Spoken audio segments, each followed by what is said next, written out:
Bueno, y hoy se ha producido una noticia, vamos a comenzar con nuestro programa ya del día de hoy.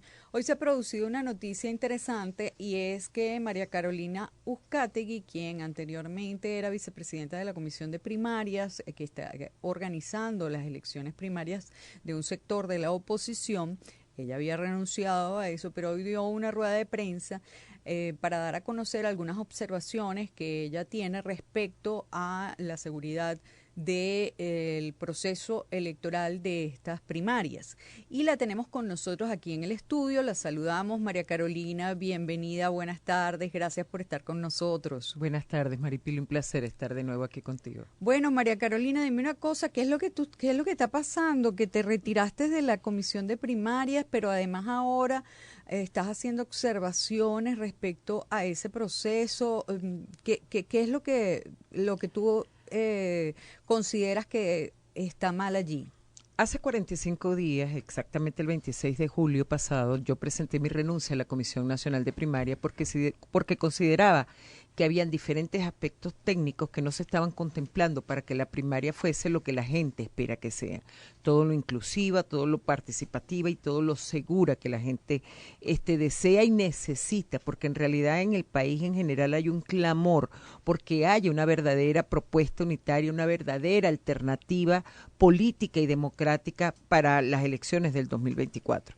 En esa ocasión yo señalaba la necesidad de verificar todos los centros de votación propuestos por las diferentes organizaciones políticas en cada uno de los estados y la necesidad también de contemplar de repente el que se hiciese una revisión de los pasos, de los tiempos para replantearse de ser necesario este proceso que es muy importante para lo que es la construcción de la unidad, aunque sin embargo siempre he señalado que no es el único paso ni es el último paso para la recuperación de la democracia. Ya Venezuela no puede seguir teniendo esos es ahora o nunca, no. La democracia, la construcción de la democracia y el mantenimiento de la democracia es un proceso, no es un sí o un no, no es un hito en un momento determinado. Entonces, Venezuela necesita que aquí se den los grandes pasos necesarios para que nuevamente tengamos todo un esquema democrático, todo un planteamiento democrático en general, y eso pudiera haber sido lo que pudiera haber representado la primaria. Sin embargo, la han desvirtuado por completo. O sea, ahora estamos viendo que hay intereses contrapuestos entre diferentes partes. La primaria, en lugar de hacerse automatizada como se planteó inicialmente, terminó siendo autogestionada porque se tomó mucho tiempo en hacer negociaciones con el CNE de manera tal que se le garantizara la identidad del elector, el secreto de la identidad del elector, y cuando por fin tomamos la decisión dentro de la comisión de hacerlo, de solicitarle al CNE un acuerdo definitivo, pues ya todos sabemos lo que ocurrió allí, renunciaron, o sea, hubo otro escenario. Hoy la primaria es autogestionada, con 38% de los centros de votación en casas de familia, más de un 40% en lo que llamamos a cielo abierto, parques, plazas, calles, veredas, avenidas, y ninguna de estas opciones representa una verdadera seguridad de que el 22 de octubre podamos llevar a cabo el proceso tal y como Venezuela lo aspira. Ahora, María Carolina, hay personas, seguramente tú habrás visto los comentarios en redes sociales, hay personas que te critican y dicen que, bueno, que cómo es posible que si tú te saliste de la organización de las primarias, de la Comisión Nacional de Primarias, entonces ahora vengas a estar criticando lo que está haciendo la gente de la Comisión Nacional de Primarias, que si tú realmente querías aportar, pues te hubieras quedado allí. ¿Cuál es tu respuesta a estos comentarios que hace la gente en redes sociales? Mientras estuve en la comisión hice mis planteamientos, expuse mis razones y de hecho siempre estuve a favor de que se hiciera con el CNE. Siempre pensé que debíamos agotar todas las posibilidades, todas las instancias, porque la realidad es una, el 70% de los electores en Venezuela prefiere votar en su centro de votación tradicional, y entonces eso era algo que había que tener muy en cuenta. Y lamentablemente, como te digo, por el letargo, por la escrupulosidad con la cual se hicieron las conversaciones con el CNE, qué sé yo, por un montón de factores, finalmente no se pudo hacer con el CNE y se hizo autogestionada. Pues entonces había que revisar el cronograma y eso lo planteé.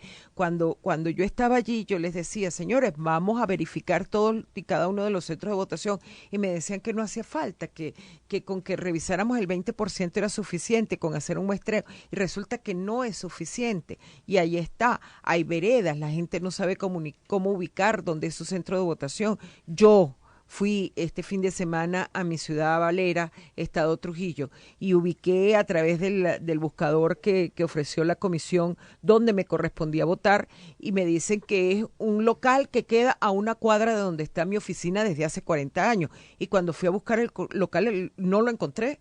No lo encontré, y esa es mi zona donde yo me muevo de toda la vida, y no lo encontré. Ahora imagínate qué ocurre con las personas que ni siquiera saben cuál es la calle. O sea, este mecanismo no le va a ofrecer a la gente la capacidad de participar y de ser parte de una decisión tan importante como quién va a ser el abanderado de la oposición para el 2024. El presidente de la Comisión de Primaria, Jesús María Casal, ha indicado que va a haber centros electorales, por lo menos uno en cada municipio.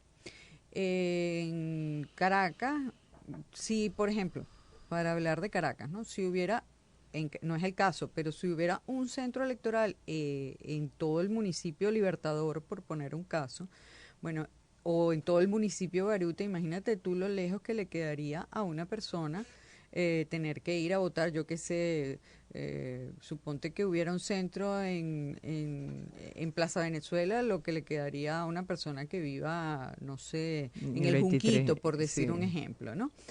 Eso es el caso de Caracas, que es uno de del municipio Libertador de Caracas, que es uno de los municipios mejor comunicados. Pero es que en este país existen municipios de cientos y cientos y cientos de kilómetros de distancia. O sea, por ejemplo, ¿cuánto le cuesta a una persona de Río Chico, de Carúpano, ir de un lado de su municipio a otro? En el estado Bolívar, en el estado Amazonas, o sea, es una locura. O sea, en otras palabras, pareciera que no hay una manera de garantizar, sobre todo en esos municipios que son muy grandes, muy extensos, de garantizar la votación de todos los ciudadanos. Entiendo que la primaria tiene una complicación logística, o sea, no es obvio que una elección donde participe todo el padrón electoral tiene que tener una complicación logística gigantesca. Pero tú que estuviste allí, María Carolina, ¿cuáles fueron los elementos que hicieron, a tu modo de ver, que se rechazara la posibilidad de contar con el Consejo Nacional Electoral para la realización de este proceso? ¿Fue solo porque María Corina lo pidió o hay otros factores que están allí jugando, que además no solamente trajeron como consecuencia que no va a hacerse con la plataforma del CNE, con la tecnología del CNE, sino que trajeron como consecuencia, por ejemplo, que personas como tú y otros miembros de la Comisión de Primaria se retiraran? Entonces quería tu comentario al respecto de esto. Mira, las conversaciones con el CNE se tomaron su tiempo. En principio, tenemos que tomar en cuenta que hubo un error de origen, una falla de origen, como digo yo, desde el momento en que el reglamento marco con el cual se constituyó la Comisión Nacional de Primaria no definió cuál iba a ser el método a través del cual se iba a realizar la primaria. O sea, ahí no se estableció si había que luchar por una primaria automatizada o si desde un comienzo se iba a decir que se contemplaba una primaria autogestionada. El cronograma se elaboró con base a que fuese automatizada, pues con el CNE.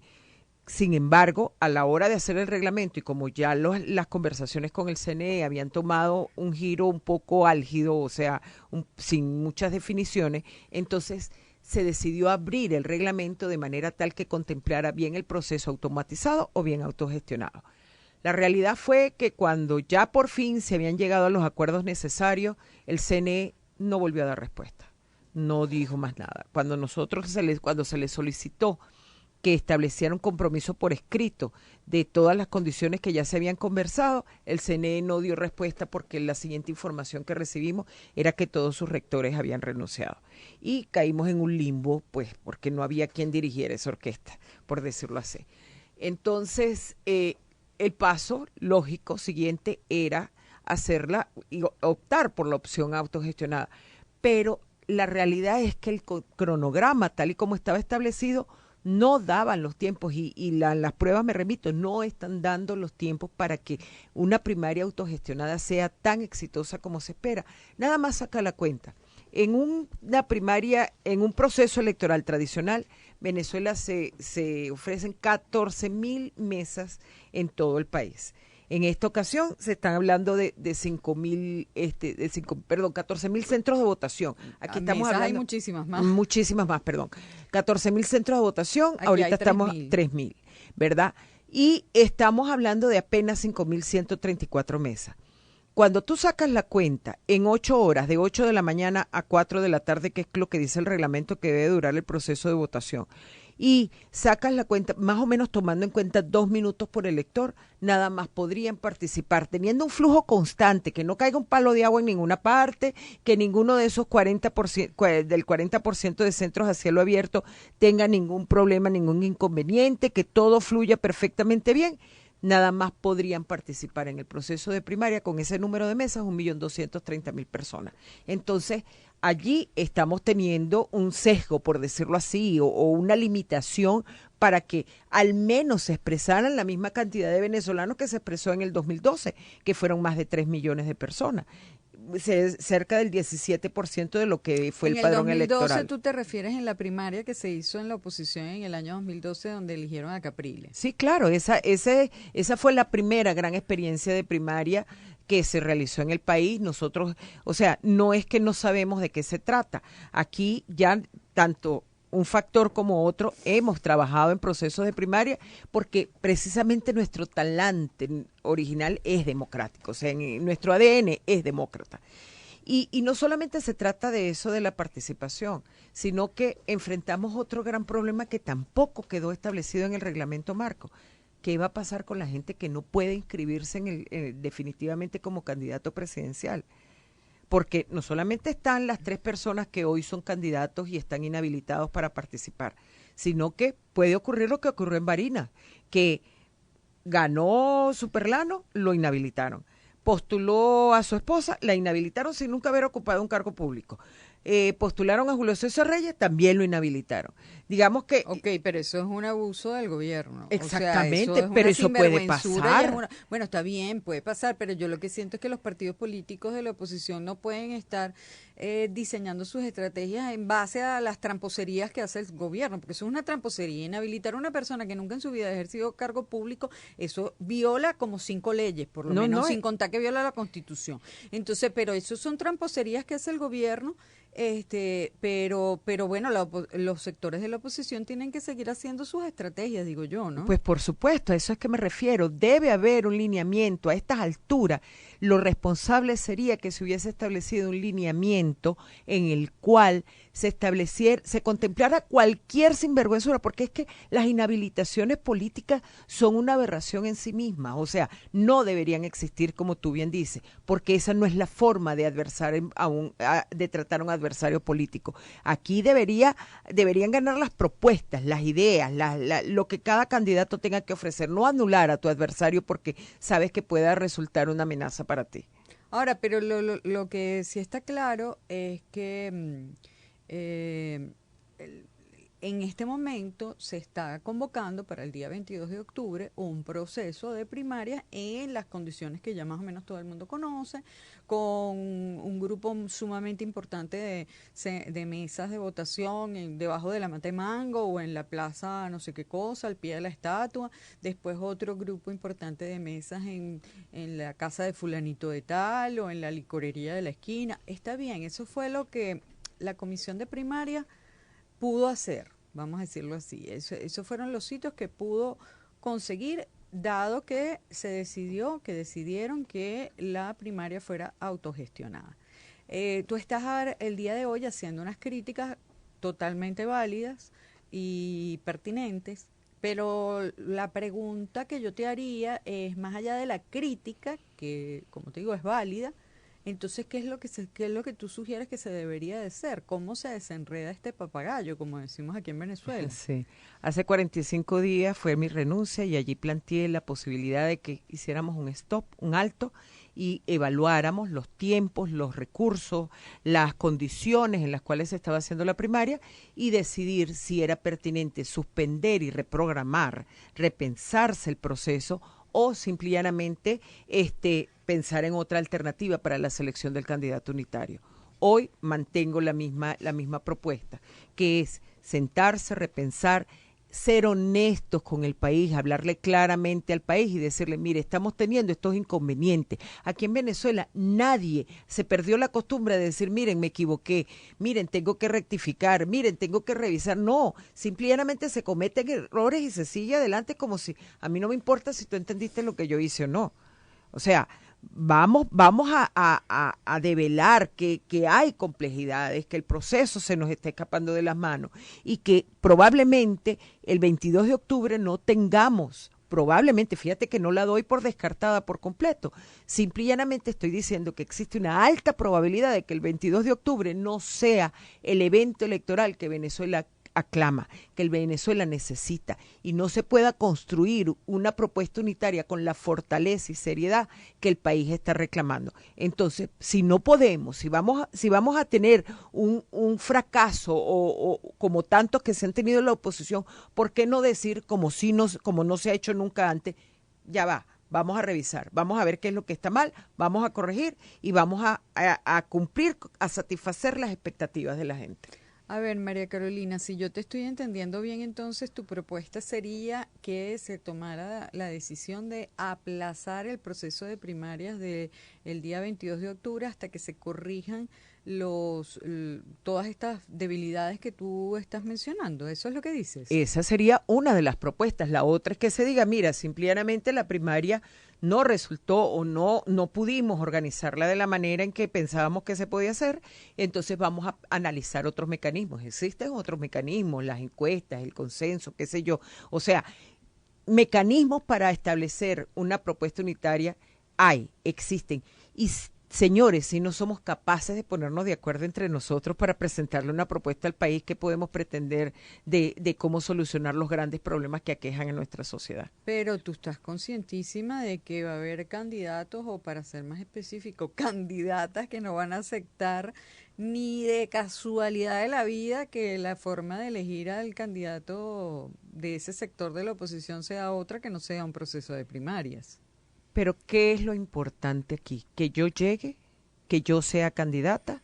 ¿O que Venezuela tenga una verdadera alternativa, una verdadera propuesta con alta probabilidad de triunfo? Porque más del 80% de los venezolanos quiere un cambio en el país, está de acuerdo con que el país requiere ya un cambio de actores, un cambio de escenario. Entonces, si eso existe, si eso está allí latente, si se percibe en cada rincón de Venezuela, ¿por qué cerrarnos a la posibilidad de ser verdaderamente competitivos, de participar en un proceso en el que tenemos altas probabilidades de ganar, siempre y cuando no caigamos en la convocatoria a la abstención, no abandonemos la ruta democrática, sino por el contrario, participemos masivamente como pasó en Barinas y sobre todo le presentemos al país una propuesta que realmente concentre toda esa inquietud de los venezolanos? Tú sabes que a mí todo esto que está pasando me hace acordar muchísimo a las elecciones de la Universidad Central de Venezuela. Cuando se fueron a hacer las elecciones de la Universidad Central de Venezuela, después de 15 años que no se hacían elecciones en esa universidad, aunque parezca insólito, bueno, todo el mundo, la gran expectativa, todo el mundo iba a votar, y bueno, y el día de la votación de la Universidad Central, eso fue un desastre, simplemente fue un desastre desde el punto de vista logístico, desde el punto de vista de la operación, y bueno, hubo que suspender ese proceso en ese momento y se tuvo que convocar un nuevo proceso unas semanas después. El padrón electoral de la Universidad Central de Venezuela eran 200.000 personas y los centros electorales de ese proceso de votación estaban clarísimamente definidos en los núcleos que tiene la Universidad Central tanto en su sede principal en Caracas como en los distintos lugares del país. O sea, ahí no había problemas de centros electorales, ahí no había problema, el padrón electoral era pequeñísimo y ampliamente manejable. O sea, y con todo eso se armó ese desastre, mi hermano. O sea, que yo no me quiero imaginar con un padrón electoral de 20 millones de personas, 21, porque son casi 21 millones de venezolanos los que estaríamos habilitados para votar, aunque no vayamos. Con un padrón electoral de 21 millones de personas, con unos centros electorales distribuidos a nivel de todísimo el territorio nacional, inclusive en los estados más alejados, yo no me quiero imaginar la sanpablera que se puede armar ahí. Yo no sé cómo ves tú esto, pero a mí me recuerda esto mucho a las elecciones de la UCB. Fíjate, dos lecciones que nos negamos a aprender del proceso de la Universidad Central de Venezuela. El primero, que no entender las complicaciones logísticas que puedan haber pueden llevar a un desastre como el que ocurrió ahí. Entonces, vamos a revisar bien los procedimientos, la logística para que el proceso sea tan exitoso como todos esperamos que sea y necesitamos que sea. Y lo segundo, en la Universidad Central hubo la sindéresis de decir, nos equivocamos, cometimos un error, no calculamos bien todo el proceso logístico, vamos a replantearnos y vamos a reprogramar. Y se reprogramó y el proceso al final resultó exitoso, satisfizo las necesidades de cambio que tenía la Universidad Central de Venezuela. Eso es una lección que podemos aprender hoy. Y hay otra lección, la que yo siempre señalo en Barina.